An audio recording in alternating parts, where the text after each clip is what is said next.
Hello class! Today we are doing simplifying radicals, and today we are only dealing with square roots.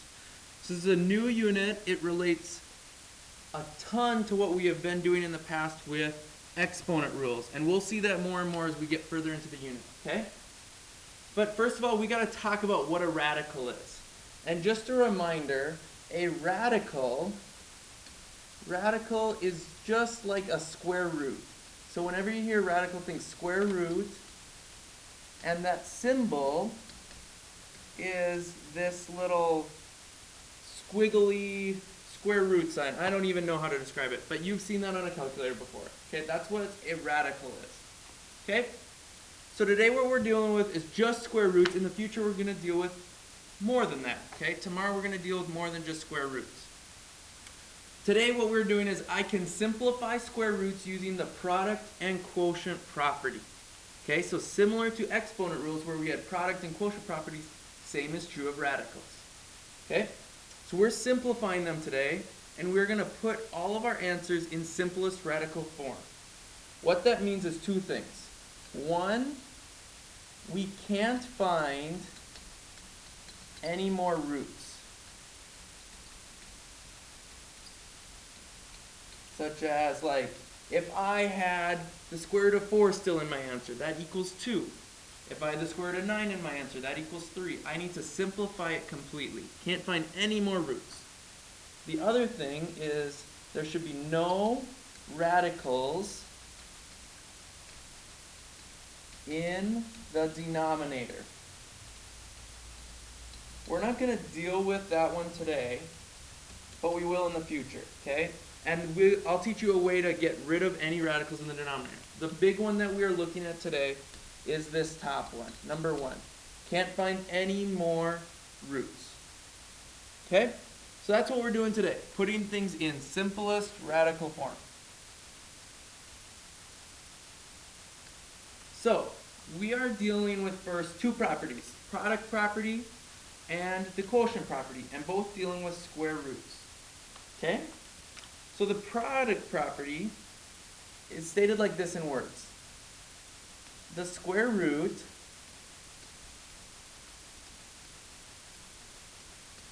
of a product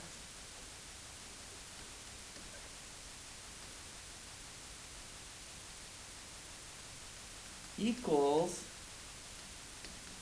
the square root of each individual factor.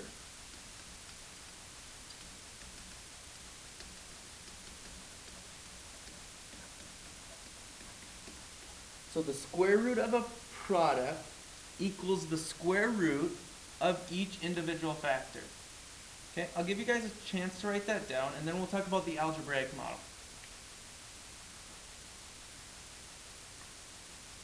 So what that means is if I had the square root of two things multiplied together, so like the square root of a times b, that would be equal to the square root of a times the square root of b.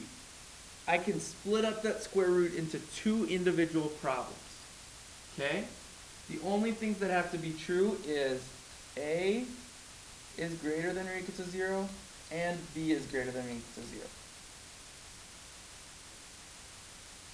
They both have to be bigger than or equal to 0 because I can't take the square root of a negative number, and we'll talk more about that later.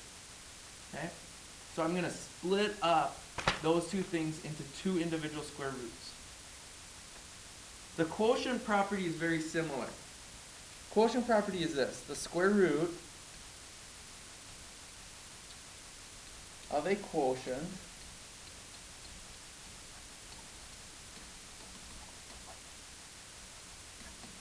equals the square root of the numerator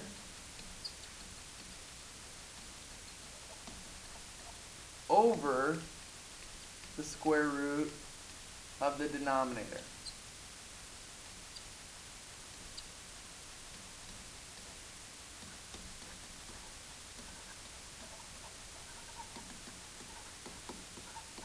So the square root of a quotient equals the square root of the numerator over the square root of the denominator.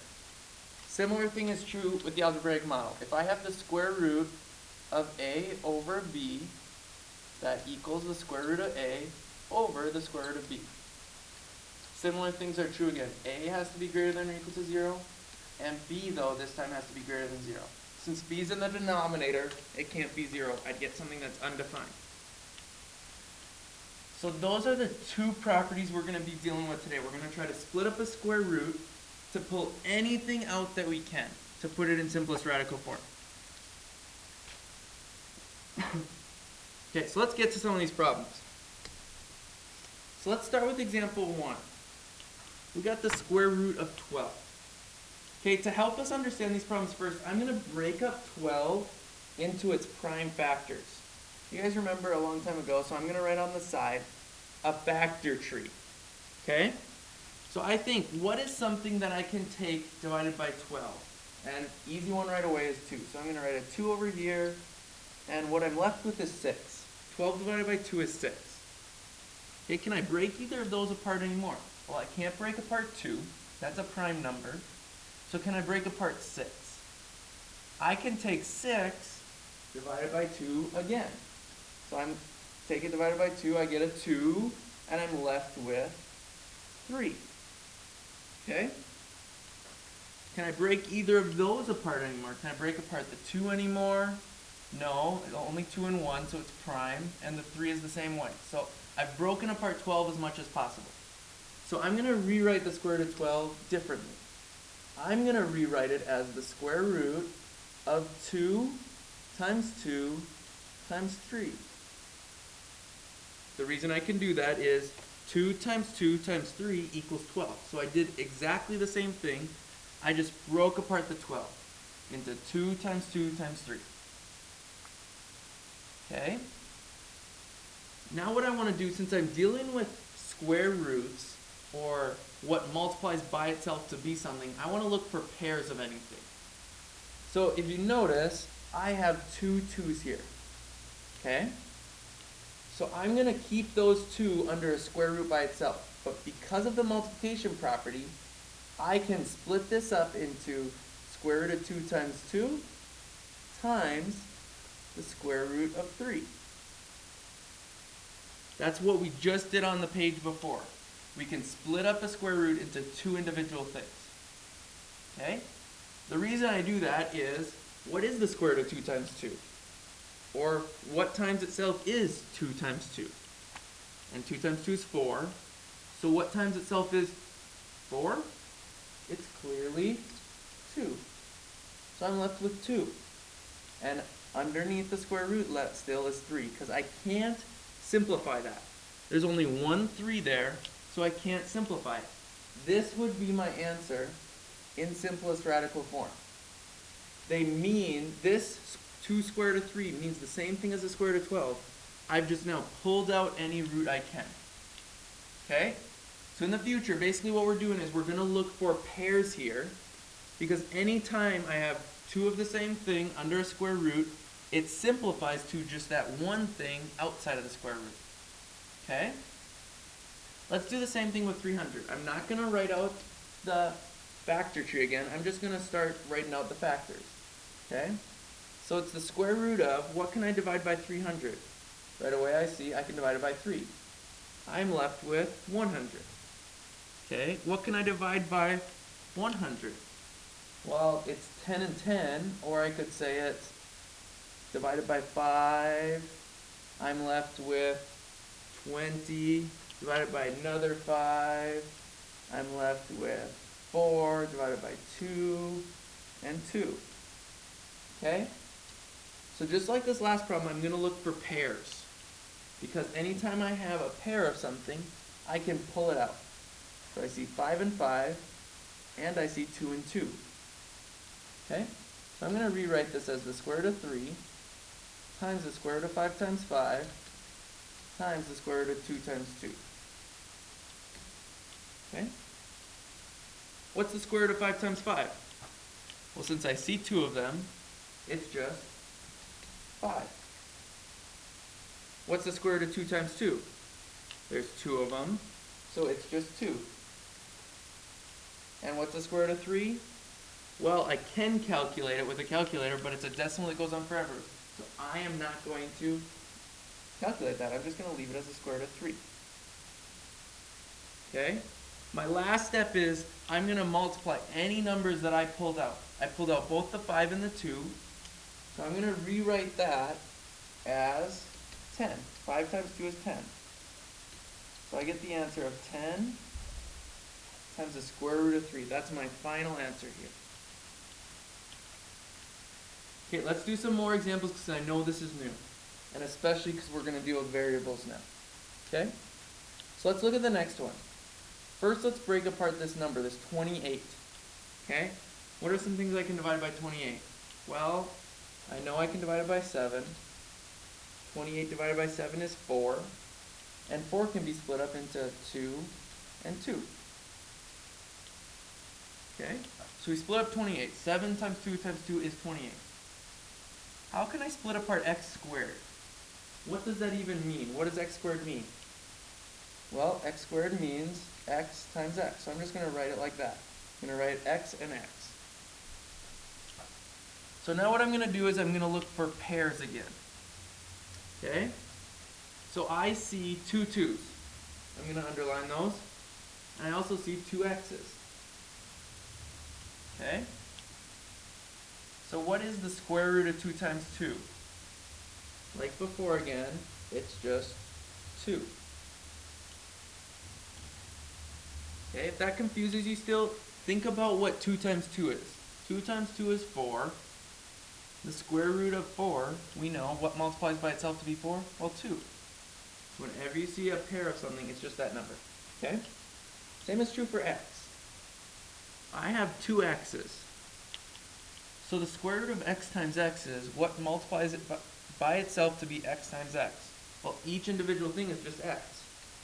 So that x times x here simplifies to just be 1x when I take the square root of it. Okay, and the only thing that didn't have a pair is the 7. So I would leave that underneath the square root. I can't pull that out.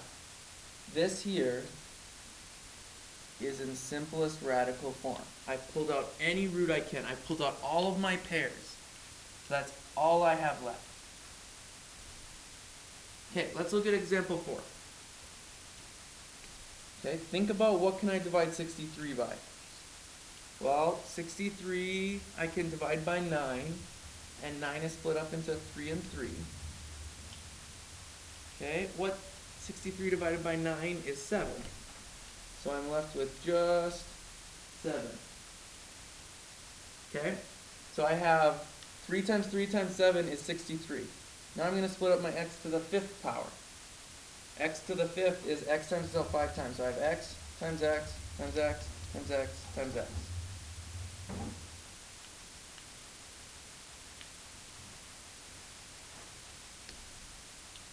Like any other problem, we're going to look for our pairs. So I have two 3's, I'm going to underline those. I see two x's, underline those. And I see another two x's. So I'll underline those as well. So what I can pull out is the two 3's become a 3 outside of the square root. The first two x's become an x outside of the square root. And the next two x's become an x outside of the square root. That all gets pulled out. Everything I underline gets pulled out. And what I'm left with underneath is a 7 and still 1x by itself. So let's multiply now all this together to write it in simplest form. 3 is there. X times x is x squared. And the only things left under the square root are 7x. So my answer is 3x squared times the square root of 7x.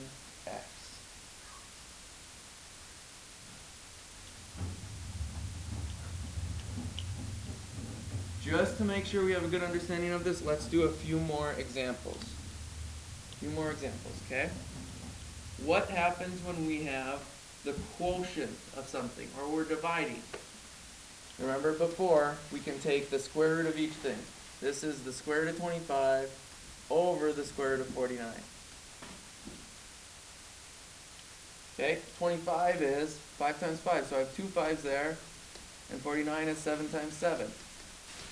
2 sevenths. So what is the square root of 5 times 5? Since there's two of them, pull it out, it's just 5. Square root of 7 times 7 is just 7. So I have both radicals go away and I get the fraction 5 over 7. One thing you should ask yourself before you say you're done is this simplified? Can I simplify the fraction 5 over 7 at all? Answer is no. So that's your final answer.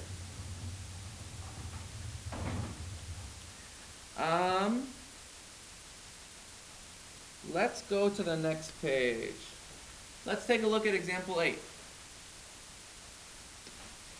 Right away when I see square root of two things, numerator and denominator, write it as the square root of 12 over the square root of 48. And we're going to simplify each of these individually, just like we were doing. So I find what can I multiply to equal 12.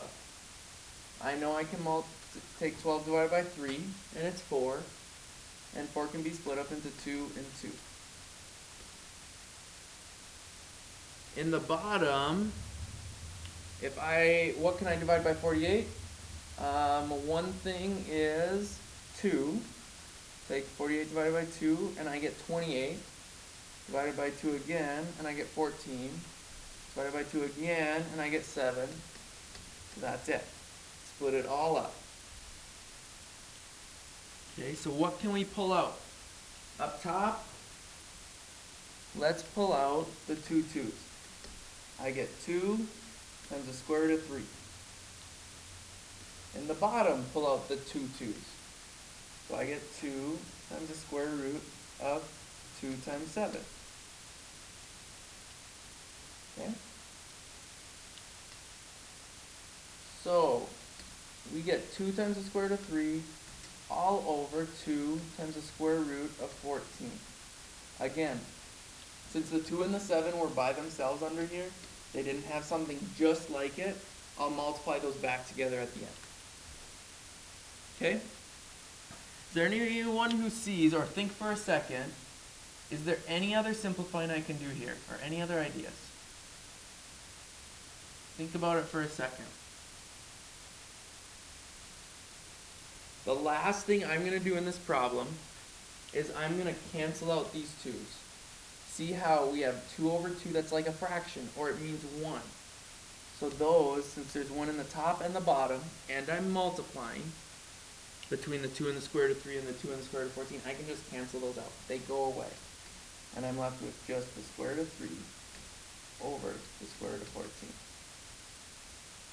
Okay? I know one rule we talked about is we shouldn't leave a square root in our denominator, and that is true. However, I'm going to leave it like that for today because we're going to talk in the future about how to get that to go away. So if you have any problems like that in your homework, leave the square root in your denominator for now, and we're going to talk about that later. Okay? So, last couple examples that look slightly different. Okay? I want to just explain example 9 and what it's asking for. Okay? So, example 9, it gives the answer, or what some square root is in simplest radical form. They pulled out the 7. What I want to do is I want to say what the problem started with, or the square root of what equals 7 square root of 2. So I want to put everything back under the square root. So think about, how do I put 7 under the square root so that it equals 7? Well, whatever's outside the square root, just double it when you put it under the square root. 7 equals the square root of 7 times 7. Kind of working backwards. Instead of taking a pair and pulling it out and making it a single, to put it back under, just put it in a pair again. Double it. So I have 2 7's that when I take the square root of that, that will equal 7 times 7. And I still have the square root of 2. Okay? Remember that I can put this all under the square root together. So it's equal square root of 7 times 2. And my last step for this problem would just be to multiply those all together. 7 times 7 is 49. And 49 times 2 is 98. 98. I have to think about that one for a second. So what this is saying is, if I put back at the beginning of the problem, the square root of 98 equals 7 times the square root of 2. They are the same thing. So this is my answer. Or kind of like in Jeopardy, we gave the answer here, so we give the question at the beginning. Answer square root of 98. Let's do one more of those together. One more of those together. And let's look at example 11. Okay? Let's look at example 11. Again, I want to put everything under the square root. So how do I put a 6 under the square root? Double it. 6 times 6. How do I put x squared under the square root? Same thing, double it. I have 2x squareds. And I still have that stuff that was already under the square root. So times 2x. So now what I'm going to do is I'm going to use my exponent properties to put this all together. I'm going to multiply all my numbers. What's 6 times 6 times 2?